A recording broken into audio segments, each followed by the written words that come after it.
it was. I was going to ask which one is more embarrassing, this or the Kenneth Starr report. I don't know if any of you are old enough to remember that.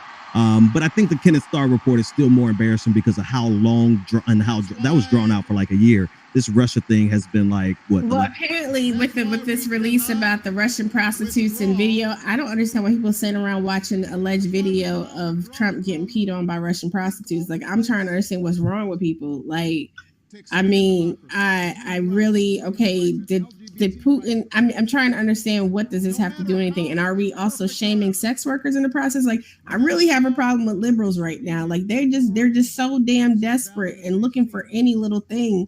And it's like, look, they're two-faced. I'm sorry, I didn't interrupt you. Yeah, no, you're right though. I find it gross because they were the same way about I have no idea what Melania Trump and her softcore pornography. Like this group of ostensibly feminist thinkers who are intersectional, though they hired David Brock again, one of the biggest scumbags in the world. They feel so comfortable kink shaming people and shaming sex workers and I wouldn't call Melania a sex worker, but she did shoot softcore porn. Don't do that. We don't need to get sued by her. Yeah, they know she's not a sex worker. But shaming women for their bodies, they feel very comfortable doing these things because as liberals, as the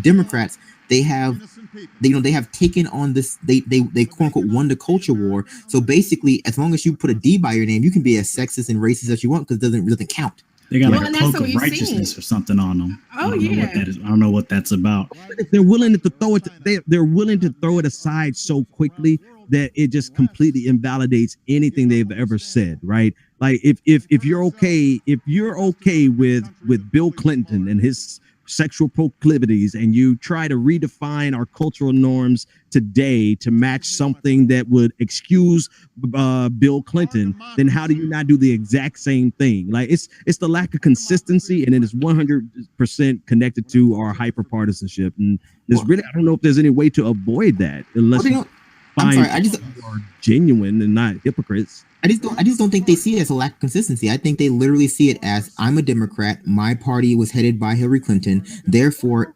intrinsically, essentially, nothing I do can be sexist or racist. And the Democratic Party, the establishment has, I'm sorry, I don't mean to cut you off, but this is something I read in the chat room.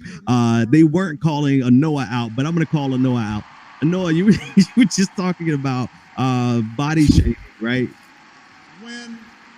Hello. I was.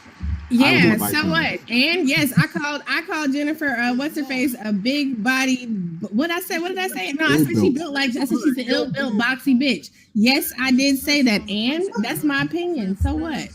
Here's the thing though. No, it's not the same thing, because I'm not walking around attacking her. She ain't no sweat. She ain't losing no money off of me. I'm not going around attacking her because I can't stand her husband or anything. I don't like her because she's a bad actress, and I can't stand Katniss. Like, I wish Katniss died. I wish Sookie died too. No, I like Buffy though. I like Buffy. I'm about to go full Buffy on David Brock's ass whenever we get to that segment. Wanted to hear you say ill-built bitch again. I just wanted to hear you say that. She is an ill-built bitch. You want to hear me talk about how what's her name? Your girl commodified fugliness too? No. I want to talk trash about David Brock for a second. Because David Brock, the acceptance of David Brock back again onto the left by people who have very back again. They never unaccepted him. But I mean, what's their name? But the acceptance of David Brock is example of why the Democrats keep losing to the Republicans, because they refuse to take a hard line stance on these things, and then they wonder how Trump can win but still be a sexist, because the Democratic Party has never taken a hard line stance on sexism. They've never taken a hard line stance on racism. They've never said these things are non-starters. They've always sort of dabbled in it themselves, and so they can't make them non-starters. And then it makes them look like hypocrites. Because every time, and we saw this at the debates, every time someone brought up Trump's sexual assaults, they would bring up Bill Clinton's, and it was like, okay, it just muddies the water. At a certain point, the Democratic Party is going, and I hate to be like, because I'm sure I'm going to get critics being purist or whatever, but at a certain point, you have to draw a moral line for yourself and say, okay, David Brock, you're sorry, that's great, but if you're really sorry, leave.